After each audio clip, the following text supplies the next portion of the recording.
السلام عليكم ورحمة الله وبركاته. إن الحمد لله نحمده ونستعينه ونستغفره ونعوذ بالله من شرور أنفسنا ومن سيئات أعمالنا من يهده الله فلا مضل له ومن يضلل فلا هادي له. أشهد أن لا إله إلا الله وحده لا شريك له وأشهد أن محمدا عبده ورسوله. أما بعد فإن خير الحديث كتاب الله وخير الهدي هدي محمد صلى الله عليه وسلم وشر الأمور محدثاتها وكل محدثة بدعة وكل بدعة ضلالة وكل ضلالة في النار. ارکان اسلام پہ گفتگو ہو رہی ہے. ارکان اسلام میں سے جو پہلا رکن ہے وہ ہے توحید و رسالت کی گواہی دینا. اس پہ گفتگو مکمل ہو چکی. نماز کے موضوع پہ بھی گفتگو مکمل ہو چکی. آج کے درس میں حج کے بارے میں گفتگو کرنا چاہوں گا. حج بھی اسلام کے 5 ارکان میں سے ایک رکن ہے اور اللہ تبارک و تعالی اس کے فرض ہونے کا اعلان کرتے ہوئے فرماتے ہیں وَلِلَّهِ عَلَى النَّاسِ حِجُّ الْبَيْتِ مَنِ اسْتَطَاعَ إِلَيْهِ سَبِيلًا، کہ اللہ کو راضی کرنے کے لیے لوگوں پہ فرض ہے کہ وہ بیت اللہ کا حج کریں. کن لوگوں پہ فرض ہے؟ اللہ نے کہا من استطاع الیہ سبیلا، جن کے ہاں حج کرنے کی طاقت ہو. ہر ایک پہ حج فرض نہیں ہے بلکہ اسی پہ فرض ہے جو حج کرنے کی طاقت رکھتا ہو. اور یہ بار بار فرض نہیں ہوتا. نماز تو ایک دن میں 5 بار فرض ہوتی ہے، روزے ایک سال میں 1 مہینے فرض ہوتے ہیں، زکوٰۃ بھی ہر سال فرض ہوتی ہے اگر طاقت ہو. لیکن حج طاقت ہونے کے باوجود زندگی میں صرف 1 بار فرض ہوگا. دوبارہ اگر حج کرنے کی طاقت ہے تب بھی حج فرض نہیں ہوگا. چنانچہ امام مسلم اور امام نسائی روایت کرتے ہیں کہ نبی علیہ الصلوۃ والسلام صحابہ کرام کے سامنے خطبہ ارشاد فرما رہے ہیں اور خطبے میں کہتے ہیں ایھا الناس قد فرض اللہ علیکم الحج فحجوا، اے لوگو اللہ نے تم پہ حج فرض قرار دیا ہے اس لیے تم حج کرو.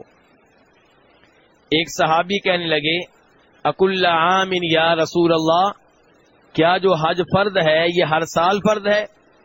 آپ خاموش رہے. سوال کرنے والے نے خاموشی اختیار نہیں کی. سوال کرنے والے نے دوبارہ سوال کیا کیا یہ حج ہر سال فرض ہے؟ آپ پھر خاموش رہے. سوال کرنے والے نے تیسری بار سوال کیا کیا یہ حج ہر سال فرض ہے؟ آپ نے کہا نہیں، یہ زندگی میں 1 بار فرض ہے اور تم بار بار سوال کر رہے تھے. اگر میں ہاں کہہ دیتا تو یہ ہر سال واجب اور فرض ہو جاتا. اس لیے جب میں کسی معاملے میں خاموشی اختیار کروں تو تم اس بارے میں بار بار سوال نہ کرو. تم سے پہلی قومیں بار بار سوال کرنے کی وجہ سے اور اپنے نبیوں سے اختلاف کرنے کی وجہ سے ہلاک ہو گئی تھیں. جب میں تمہیں کسی چیز کا آرڈر دے دوں فَأْتُوا مِنْهُ مَا اسْتَطَعْتُمْ، تو اپنی طاقت کے مطابق اس پہ عمل کرو. کیسے عمل کرو؟ اپنی طاقت کے مطابق. اور جس چیز سے میں روک دوں اس سے دور رہو. یہاں ایک فرق ملاحظہ کریں ذرا، آپ کی توجہ چاہتا ہوں. نبی علیہ الصلوۃ والسلام فرما رہے ہیں جب میں کوئی آرڈر دوں تو اپنی طاقت کے مطابق اس پہ عمل کرو، اور جب میں کسی چیز سے روک دوں تو کیا کہا؟ طاقت کے مطابق. نہیں، یہاں پہ نہیں کہا طاقت، کیونکہ کسی چیز سے دور رہنے کے لیے طاقت کی ضرورت نہیں ہے، عمل کرنے کے لیے طاقت کی ضرورت پڑتی ہے. نماز طاقت ہوگی تو کھڑے ہو کر پڑھیں گے، ورنہ بیٹھ کر، ورنہ لیٹ کر. لیکن کسی چیز سے دور رہنے کے لیے، حرام چیزوں سے دور رہنے کے لیے طاقت کی ضرورت نہیں ہے.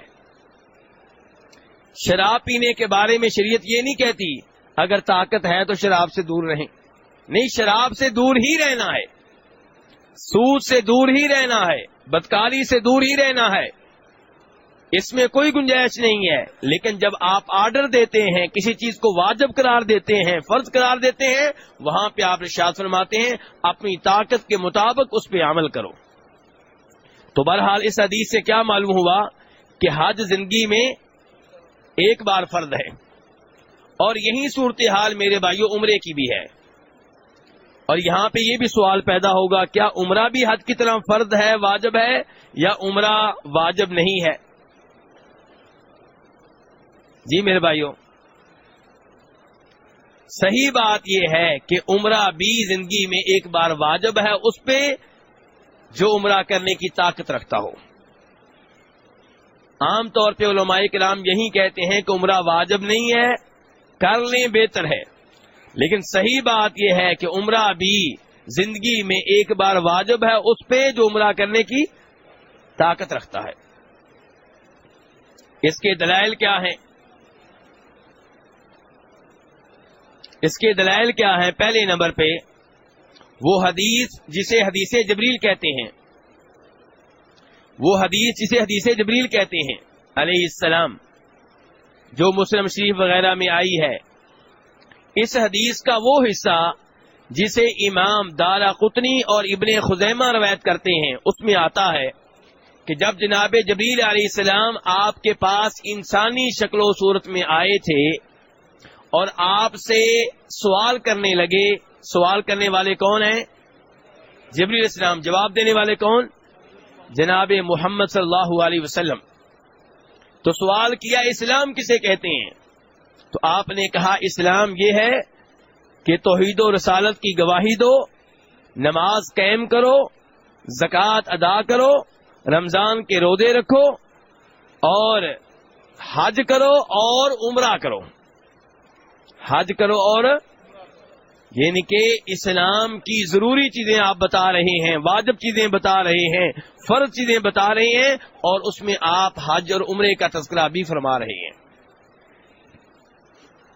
دوسری حدیث جس کی وجہ سے ہم کہتے ہیں کہ عمرہ بھی زندگی میں ایک بار واجب ہے اس پہ جو عمرہ کرنے کی طاقت رکھتا ہے، وہ حدیث جسے روایت کیا ہے امام ابو داؤد نے، امام نسائی نے، کہ صبی ابن معبد کہتے ہیں.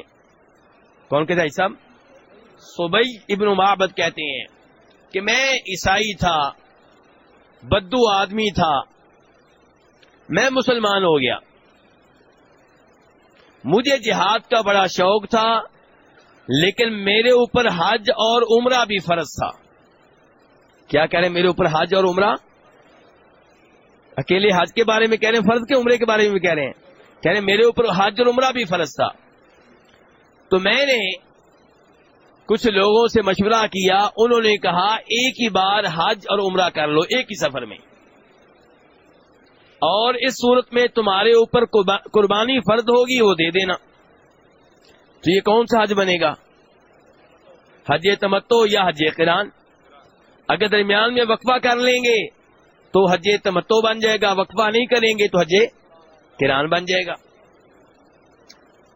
صبی ابن معبد کہتے ہیں چنانچہ میں نے حج اور عمرے کی نیت کر لی، دونوں کا تلبیہ پڑھ لیا ایک ہی دفعہ. اس کا مطلب یہ ہے کہ حج قران ہے. راستے میں مجھے دو آدمی ملے، انہوں نے جب میرے منہ سے یہ سنا کہ میں ایک ہی بار حج عمرے کا تلبیہ پڑھ رہا ہوں، کہہ رہا ہوں لبیک اللہم حجا و عمرہ، تو وہ کہنے لگے اس سے زیادہ تو اس کا جو اونٹ ہے وہ سمجھدار ہوگا، اس کو اتنی بھی سمجھ نہیں ہے، یہ ایک ہی سفر میں عمرہ بھی کرنے لگا حج بھی کرنے لگا، اس سے زیادہ تو اس کا اونٹ سمجھدار ہوگا. کہنے لگے ان کی یہ بات سن کر میری حالت ایسی ہوگی جیسے مجھ پہ پہاڑ گر پڑا ہو. میں جناب عمر فاروق رضی اللہ عنہ کے پاس آیا اور میں نے کہا کہ میں عیسائی تھا، نیا مسلمان ہوں، بدو آدمی ہوں، صحرائی آدمی ہوں، بادیہ نشین ہوں. مجھے لوگوں نے یوں مشورہ دیا تھا کہ ایک ہی بار حج عمرہ کر لو. میں نے دونوں کی ایک بار نیت کی ہے اور فلاں فلاں صاحب میرے بارے میں کہہ رہے تھے کہ اس سے زیادہ تو اس کا اونٹ سمجھدار ہوگا. جناب عمر فاروق کہنے لگے ہدیت لسنتی نبیک صلی اللہ علیہ وسلم، اللہ نے تجھے اپنے نبی کے طریقے پہ عمل کرنے کی توفیق دی ہے. یعنی کہ جو تو کر رہا ہے نبی علیہ الصلوۃ والسلام کی شریعت کے عین مطابق ہے. اور اس روایت میں کیا تذکرہ آیا کہ حج عمرہ کیا ہے؟ فرض ہیں. جناب عمر فاروق کے سامنے یہ الفاظ کہے گئے، انہوں نے بھی تائید کی اور کہا یہ نبی علیہ السلام کی سنت کے عین مطابق ہے. اور یہی فتویٰ جناب عبداللہ ابن عباس کا ہے، یہی فتویٰ جناب عبداللہ بن عمر کا ہے. کتنے بزرگوں کا نام لیا میں نے؟ کیونکہ مجھے معلوم ہے کہ میں اپنی طرف سے احادیث سنا کر فارغ ہوا ہوں، لیکن آپ نے کہنا ہے کہ ہمارے مسلک کے علماء کرام کا فتویٰ اور ہے، ہمارے محلے کے مولوی صاحب کا فتویٰ اور ہے، تو میں نے آپ کے سامنے دو بزرگوں کا بھی نام لے دیا ہے، حالانکہ حدیثیں کافی ہیں. جب حدیث مل جائے، بزرگوں کا فتویٰ تائید کرے نہ کرے، حدیث سر آنکھوں پہ. لیکن ہمارے ہاں بزرگوں کو اس قدر اہمیت دی جاتی ہے کہ نبی علیہ الصلوۃ والسلام کی احادیث کو بھی لوگ نظر انداز کر دیتے ہیں. اس لیے میں مزید تائید کے طور پہ کہہ رہا ہوں، دو بڑے بزرگ، دو بڑے امام، دو بڑے عالم، دو بڑے صحابی، عبداللہ ابن عباس اور عبداللہ بن عمر رضی اللہ عنہما، ان کا بھی فتویٰ یہی ہے کہ عمرہ کیا ہے؟ عمرہ کیا ہے؟ فرض ہے. میرے بھائیو، حج بڑی عظیم عبادت ہے. امام مسلم رحمہ اللہ روایت کرتے ہیں جناب عمر بن عاص رضی اللہ تعالیٰ عنہما سے کہ نبی علیہ الصلوۃ والسلام نے مجھ سے کہا تھا. کس سے کہا تھا حاجی صاحب؟ حاجی صاحب کس سے کہا تھا بھلا؟ آپ کہیں اور چلے گئے تھے ہمیں چھوڑ کے. عمر بن عاص سے کہا تھا. کس سے کہا تھا؟ عمر بن عاص سے کہا تھا. کیا کہا تھا؟ کہ ان الحج یہدم ما کان قبلہ، حج کر لینے سے وہ سارے گناہ ختم ہو جاتے ہیں جو آپ نے حج سے پہلے کیے ہوتے ہیں. اندازہ کیجئے حج کتنی عظیم عبادت ہے.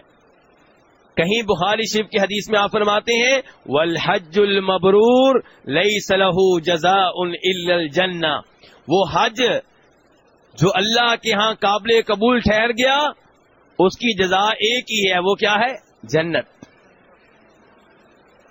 اور کہیں نبی علیہ الصلوۃ والسلام فرماتے ہیں، بخاری مسلم کی حدیث میں سے ہے، جو بیت اللہ کے حج کے لیے آئے اور حج میں بیگم سے تعلقات سے دور رہے، حج میں لڑائی جھگڑے سے دور رہے، حج میں گناہوں سے دور رہے، وہ حج کے بعد گناہوں سے ایسے پاک صاف ہوگا جیسے اس دن گناہوں سے پاک صاف تھا جس دن اس کی ماں نے اسے جنم دیا تھا. لیکن شرطیں کیا لگائی آپ نے حج میں؟ لڑائی جھگڑا. لوگ جب باتھ روم میں واش روم کی لائن میں لگے ہوتے ہیں نا تو آپے سے باہر ہو جاتے ہیں. جب عرفات میں جا رہے ہوتے ہیں بس میں کھڑے ہو کے تو پھر لوگ بھول جاتے ہیں کہ میں حج میں ہوں، حالت احرام میں ہوں، لڑنا جائز نہیں ہے. تو میرے بھائی ثواب بہت زیادہ ہے اگر نبی علیہ الصلوۃ والسلام کی ان شرائط کو مد نظر رکھتے ہوئے حج کیا جائے. حج عمرے کی آپ نے ترغیب دی ہے اور کہا ہے کہ بار بار کیا جائے. ابن ماجہ کی حدیث ہے، نبی علیہ الصلوۃ والسلام سے روایت کرنے والے جناب عبداللہ ابن مسعود رضی اللہ تعالیٰ عنہ ہیں، تابعوا بین الحج والعمرہ، بار بار حج عمرہ کرتے رہو، یکے بعد دیگرے کرتے رہو، حج کے بعد عمرہ، عمرے کے بعد حج، حج کے بعد پھر حج، عمرے کے بعد پھر عمرہ. لوگ کہتے ہیں کہ مال کم ہو جائے گا، نبی علیہ الصلوۃ والسلام فرماتے ہیں نہیں، حج عمرہ بار بار کرنے سے گناہ بھی ختم ہو جائیں گے، غربت بھی ختم ہو جائے گی. میرے بھائیو، حج بڑی عظیم عبادت ہے اور بتا چکا ہوں کہ زندگی میں ایک بار فرض ہے، لیکن کس پہ فرض ہے؟ نمبر ایک، جو مسلمان ہو. جو قبروں کا پجاری ہے، جو اللہ تعالی کے علاوہ غیر اللہ سے مشکل اوقات میں مدد مانگتا ہے، یا علی مدد کے نعرے لگاتا ہے، یا رسول اللہ مدد کے نعرے لگاتا ہے، شیخ عبد القادر جیلانی رحمہ اللہ کو غوث اعظم سمجھتا ہے، علی حجویری کو مشکل کشا سمجھتا ہے، داتا سمجھتا ہے، اس پہ حج فرض نہیں ہے۔ کیوں؟ اللہ تعالیٰ کہتے ہیں انما المشرکون نجس فلا يقربوا المسجد الحرام بعد عامهم هذا، شرک کرنے والے کو مسجد حرام کیا، مسجد حرام کے قریب میں بھی آنے کی اجازت نہیں ہے۔ میرے بھائی، پہلے توحید، پہلے عقیدہ، بعد میں کچھ اور۔ نبی علیہ الصلوۃ والسلام نے اپنے حج سے پہلے والے حج میں، جس میں جناب صدیق کو آپ نے امیر حج مقرر کر کے بھیجا تھا، یہ اعلان کروایا تھا کہ آئندہ کسی مشرک کو بیت اللہ کا طواف کرنے کی اجازت نہیں ہوگی۔ یہ وہ مشرک تھے جو بیت اللہ کے متولی تھے، جو طواف کرنے والے تھے، جو حج کرنے والے تھے، جو حاجیوں کی خدمت کرنے والے تھے، لیکن آج اعلان ہو رہا ہے کہ نہیں،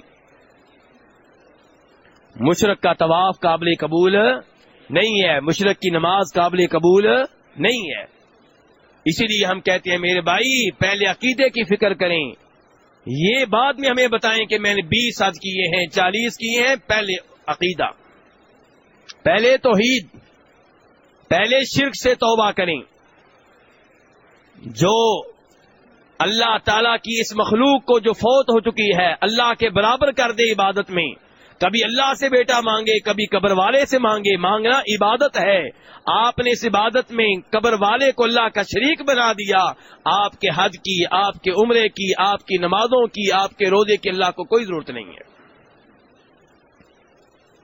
اس لیے حج کے فرض ہونے کی شرائط میں سے پہلی شرط یہ ہے کہ آپ مسلمان ہوں، توحید پہ ہوں۔ دوسری شرط یہ ہے کہ آپ صاحب عقل ہوں، مینٹل نہ ہوں۔ مینٹل کو اگر آپ حج پہ لے آتے ہیں کوئی مسئلہ نہیں ہے، لیکن اس پہ حج فرض نہیں ہے، اس کو پتہ ہی نہیں حج کہتے کس کو، فرض کیا ہوگا۔ نابالغ پہ بھی حج فرض نہیں ہے، بچہ حج کر لے، حج ٹھیک ہے، حج ہو جائے گا، لیکن حج فرض نہیں ہے۔ جب یہ بالغ ہوگا تب اسے دوبارہ حج کرنا پڑے گا۔ امام ابو داؤد رحمہ اللہ روایت کرتے ہیں، نبی صلی اللہ علیہ وسلم سے آپ نے فرمایا، 3 لوگ ایسے ہیں، 3 طرح کے لوگ ہیں جن سے قلم اٹھا لیا گیا ہے۔ کیا مطلب قلم اٹھا لیا گیا ہے؟ ان سے کوئی بات پرس نہیں ہوگی۔ کون کون سے؟ فرمایا مینٹل، مجنون، جب تک کہ اس کی عقل واپس نہ آ جائے۔ کئی دفعہ کچھ لوگ مینٹل ہوتے ہیں، مکمل طور پہ نہیں ہوتے، کبھی دماغ کام کرتا ہے، کبھی نہیں کرتا۔ جب دماغ کام کرے گا شریعت لاگو ہوگی، اور جب دماغ کام نہیں کرے گا، عقل کام نہیں کرے گی، تب ان پہ شریعت نہیں ہے۔ دوسرے نمبر پہ جو سویا ہوا ہے جب تک بیدار نہ ہو جائے، نیند کی حالت میں کسی نے بیگم صاحبہ کو طلاق دے دی، اس کو پتہ ہی نہیں ہے، صبح بیگم صاحبہ نے بتایا کہ آپ رات کو مجھے طلاق دے رہے تھے، میں سن رہی تھی، تو یہ طلاق نہیں ہے۔ تو بچہ جب تک بالغ نہ ہو جائے اور مجنون کی جب تک عقل واپس نہ آ جائے تب تک ان کے اوپر باز پرس نہیں ہے، ان سے کوئی سوال نہیں ہوگا۔ اسی لیے میں کہہ رہا تھا کہ حج کے فرض ہونے کی شرائط میں سے پہلی شرط کیا ہے؟ مسلمان ہونا، دوسری صاحب عقل ہونا، تیسرے نمبر پہ بالغ ہونا، اور چوتھے نمبر پہ صاحب حیثیت ہونا۔ آپ کے پاس اتنا مال ہونا چاہیے کہ جس مال سے آپ حج کا خرچہ بھی برداشت کر سکیں، اور حج کے دنوں میں آپ اپنے گھر والوں کو بھی خرچہ دے سکیں۔ جن 40 دنوں میں آپ نے حج کے لیے آنا ہے ان کا خرچہ بھی گھر والوں کے لیے موجود ہے، اور اپنے مکہ مدینہ میں ہوٹل میں ٹھہرنے کا، جہاز کا کرایہ، یا جو بھی حکومت نے آج کل مقرر کر دیا 5 لاکھ 4 لاکھ، وہ آپ کے پاس اضافی موجود ہے تو آپ پہ حج فرض ہے۔ ہاں جی حاجی صاحب، اتنے اضافی پیسے ہیں؟ بالکل ہیں، زمینوں کے مالک، فیکٹریوں کے مالک، پلاٹ کئی پڑے ہوئے ہیں، اور پھر بھی حاجی صاحب سمجھتے ہیں میں تو ابھی غریب ہوں. حاجی صاحب سمجھتے ہیں کہ مولوی صاحب جو گفتگو کر رہے ہیں یہ میرے بارے میں نہیں کر رہے، ہمارا فلاں رشتہ دار ہے اس کے اوپر یہ لاگو ہوتی ہے. نہیں، آپ کے اوپر بھی لاگو ہو رہی ہے. آپ اپنی فکر کریں، اپنی فکر. آپ سمجھتے ہیں میں صاحب حیثیت نہیں ہوں، آپ بھی صاحب حیثیت ہیں. ویسے آپ نے اپنے آپ کو مغالطے میں رکھا ہوا ہے. میرے بھائی، اور اگر کوئی عورت ہے تو اس پہ حج فرض ہونے کے لیے ایک اضافی شرط ہے، اور وہ کیا؟ کہ اس کے ساتھ جانے کے لیے خاوند یا کوئی محرم تیار ہو. اگر کوئی عورت ارب پتی ہے، کروڑ پتی ہے، ساتھ جانے کے لیے خاوند تیار نہیں ہے، کوئی محرم ساتھ نہیں جا رہا، تو اس پہ حج فرض نہیں ہے. اور نہ ہی اس پہ یہ فرض ہے کہ تم ارب پتی ہو، کروڑ پتی ہو، اس لیے اپنے کسی محرم کو تیار کرو، اس سے کہو کہ میں تمہارا خرچہ برداشت کروں گی، میرے ساتھ چلو. یہ اس پہ فرض نہیں ہے. کر لیں تو اچھی بات ہے. صاحب حیثیت ہے، ساتھ کسی محرم کو تیار کر لیں، اچھی بات ہے، لیکن فرض نہیں ہے. میرے بھائیوں، حج کے معاملے میں شریعت کہہ رہی ہے کہ عورت ارب پتی ہے، کروڑ پتی ہے، ساتھ جانے کے لیے خاوند تیار نہیں ہے، محرم تیار نہیں ہے، تو اس پہ حج فرض نہیں ہے. اس کا مطلب یہ ہے کہ عورت کے معاملے میں شریعت اس بات کو بہت زیادہ اہمیت دیتی ہے کہ وہ جب بھی سفر کرے خاوند یا محرم کے ساتھ کرے. کوئی بھی سفر خاوند یا محرم کے بغیر کرنے کی اجازت. لاہور سے کراچی جانا شادی میں شریک ہونے کے لیے عورت خاوند یا محرم کے بغیر سفر کر سکتی ہے؟ بالکل نہیں کر سکتی. لاہور سے فیصل آباد جانا ہے، شادی کے لیے کپڑے خریدنے ہیں، اور دیور بھی ساتھ جا رہا ہے، جیٹھ بھی جا رہا ہے، ساس صاحبہ بھی جا رہی ہیں، یہ عورت ساتھ جا سکتی ہے؟ بالکل نہیں جا سکتی. کیوں؟ دیور اور جیٹھ اس کے محرم نہیں ہے. خاوند ساتھ جائے یا سسر جائے پھر جا سکتی ہے، یا اس کا سگا باپ جائے، یا جوان بھائی. کون سا بھائی کہہ رہا ہوں؟ چھوٹا بچہ بھائی نہیں کہہ رہا، جوان بھائی، جوان بانجا، جوان بتیجا اور سگا بتیجا، سگا بانجا. ایسے نہیں کوئی پکڑ لیں گے میرا بانجا بتیجا ہے. اور بھائی بھی کون سا؟ سگا بھائی. یہ نہیں گلی محلے کا ہر لڑکا میرا بھائی ہے. شریعت اس معاملے میں جتنی سختی کرتی ہے، ہم اس معاملے میں اتنی ہی غفلت کا شکار ہیں. اللہ نے اپنی عبادت حج کہا فرض نہیں ہے اس عورت پہ جس کے ساتھ جانے کے لیے خاوند یا محرم تیار نہیں ہے، اور ہم کہتے ہیں نہیں جی مجبوری ہے، شادی کے لیے کپڑے خریدنے ہیں. کیا یہ مجبوری ہے؟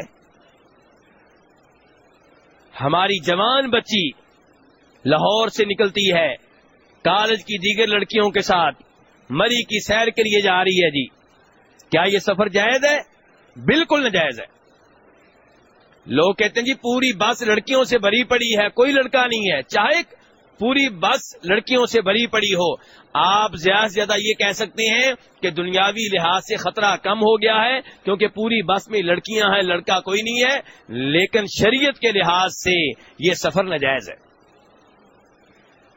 شریعت اس سفر کو تب جائز قرار دے گی جب اس لڑکی کا ساتھ خاوند ہوگا یا محرم ہوگا.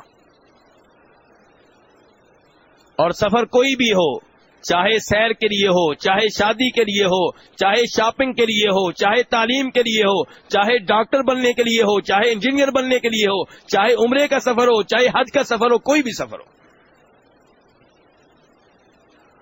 امام بخاری رحمہ اللہ روایت کرتے ہیں نبی صلی اللہ علیہ وسلم سے، آپ نے فرمایا تھا کسی ایسی عورت کے لیے حلال نہیں ہے محرم کے بغیر سفر کرے جس عورت کا اللہ پہ ایمان ہے اور آخرت پہ ایمان ہے.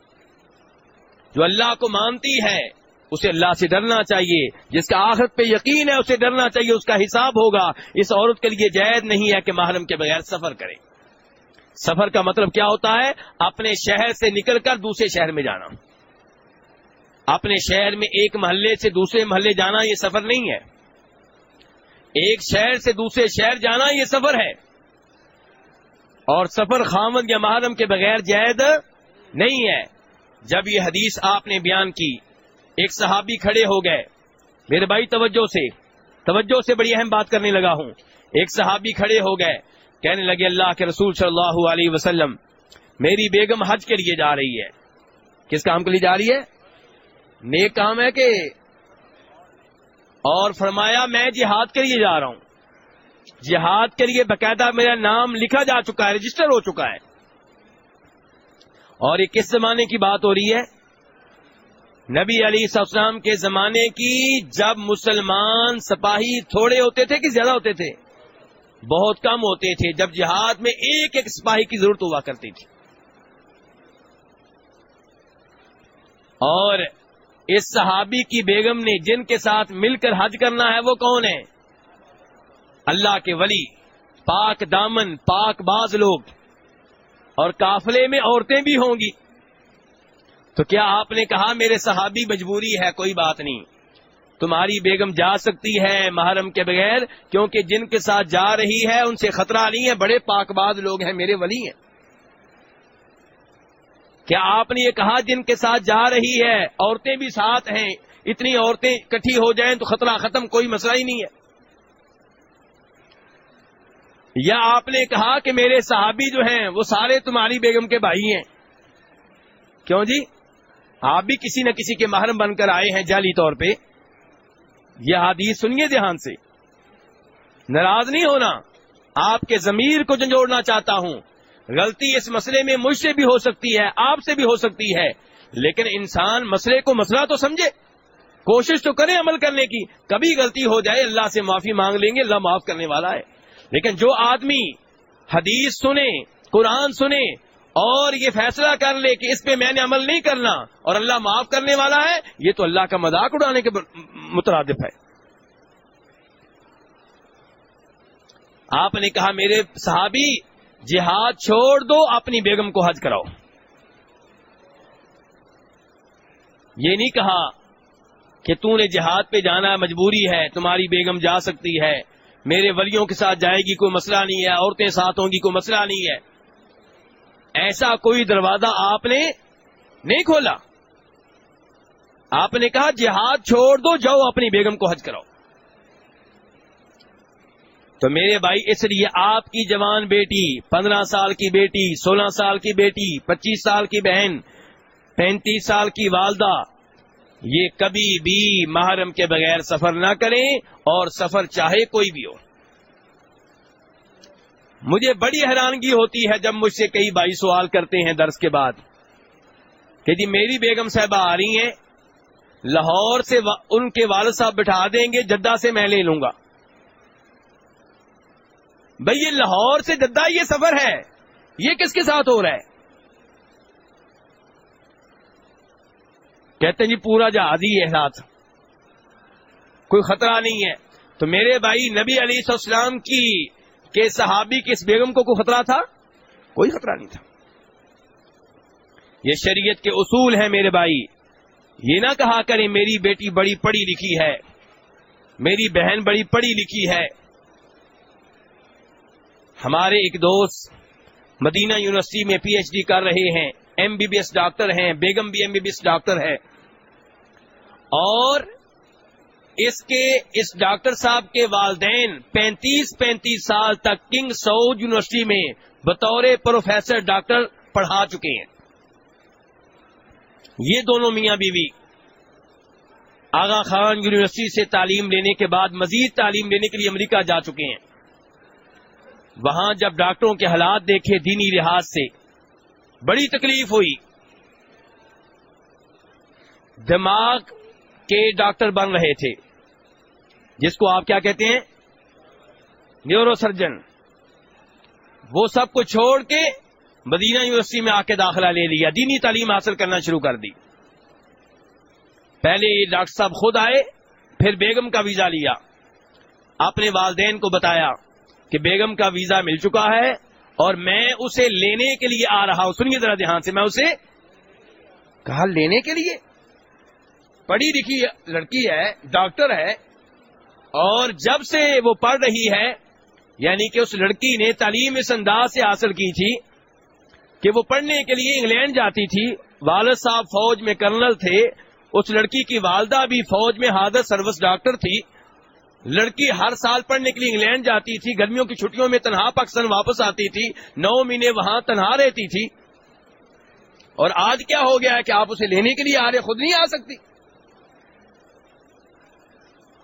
کہا ابا جی شریعت کی طرف سے یہ ممنوع ہے۔ کہا بیٹا سمجھدار لڑکی ہے، عقل مند ہے، کوئی مسئلہ ہی نہیں ہے۔ اب ڈاکٹر صاحب بڑے پریشان کہ شریعت کی خلاف ورزی بھی نہیں کرنا چاہتے اور والدین کو ناراض بھی نہیں کرنا چاہتے۔ وہ جانتے تھے کہ میرے والد صاحب جن دنوں ریاض میں ہوتے تھے ان دنوں وہ ڈاکٹر فضل الہی صاحب کے درس میں بیٹھا کرتے تھے۔ اس عظیم عالم دین کو آپ جانتے ہوں گے۔ تو ڈاکٹر صاحب نے اپنے والد صاحب سے کہا کہ آپ ایسا کریں، ڈاکٹر فضل الہی صاحب سے مشورہ کر لیں، اور والد صاحب کا رابطہ کرانے سے پہلے خود رابطہ کیا ڈاکٹر صاحب سے۔ کہا ڈاکٹر صاحب یہ مسئلہ ہے۔ ڈاکٹر صاحب نے کہا بیٹا اس معاملے میں والدین کی بات کبھی نہ ماننا، اللہ تعالیٰ کا، اللہ کے رسول کا آرڈر ہے۔ آپ لوگوں کے لحاظ سے چھوٹا سا مسئلہ ہوگا، ایسے ہی ہے نا، معمولی سی بات آپ کے لحاظ سے نہیں، اگر آپ اللہ کو اہمیت دینے والے ہوں، اللہ کے رسول کو اہمیت دینے والے ہوں تو معاملہ چھوٹا نہیں ہے، لیکن جب اللہ کے رسول کی اہمیت دل میں نہ ہو پھر معاملہ چھوٹا ہے۔ پھر کیا ہوا جی؟ تو اس کے بعد بہرحال کامیابی انہی کو ملی اور اپنی بیگم کو لینے کے لیے لاہور گئے۔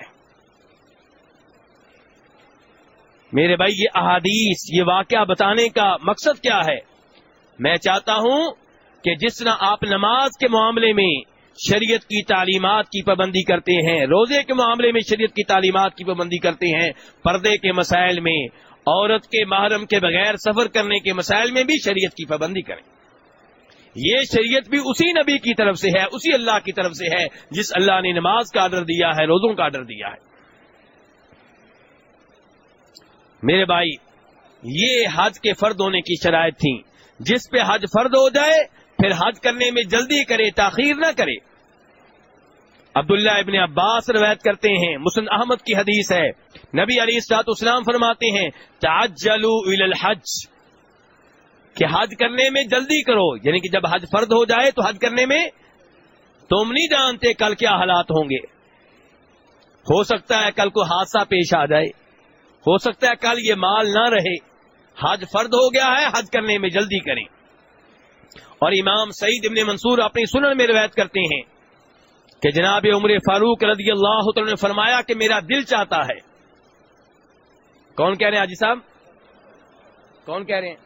عمر فاروق کہہ رہے ہیں میرا دل چاہتا ہے میں کچھ لوگوں کو مختلف شہروں میں بھیجوں، وہ چیک کریں، تفتیش کریں، جہاں کہیں ایسے لوگ مل جائیں جو مالدار ہوں اور حج نہ کیا ہو، ان پہ ٹیکس نافذ کر دیا جائے، جزیہ نافذ کر دیا جائے، وہ ٹیکس جو کافروں پہ ہوتا ہے، یہ مسلمان نہیں ہے، یہ مسلمان نہیں ہے۔ یہی عمر فاروق ایک اور روایت میں کہتے ہیں کہ جس پہ حج فرض ہو جائے وہ حج نہ کرے، وہ یہودی ہو کے مرے یا عیسائی ہو کے مرے، بات ایک ہی ہے۔ اس لیے میرے بھائیو حج کی فکر کریں، اگر آپ پہ حج فرض ہو چکا ہے یا آپ کے بیٹے پہ، بھائی پہ فرض ہو چکا ہے، جس پہ حج فرض ہوا ہے اسے حج کے لیے بھیجیں۔ آپ پہ فرض ہو چکا ہے تو آپ بھی حج کرنے میں جلدی کریں اور اس معاملے میں تاخیر سے کام نہ لیں۔ حج کے مسائل تو بہت زیادہ ہیں لیکن آپ کے سوال کافی ہیں، میں یہیں پہ درس کا اختتام کرتا ہوں اور اب میں آپ کے سوالوں کی جانب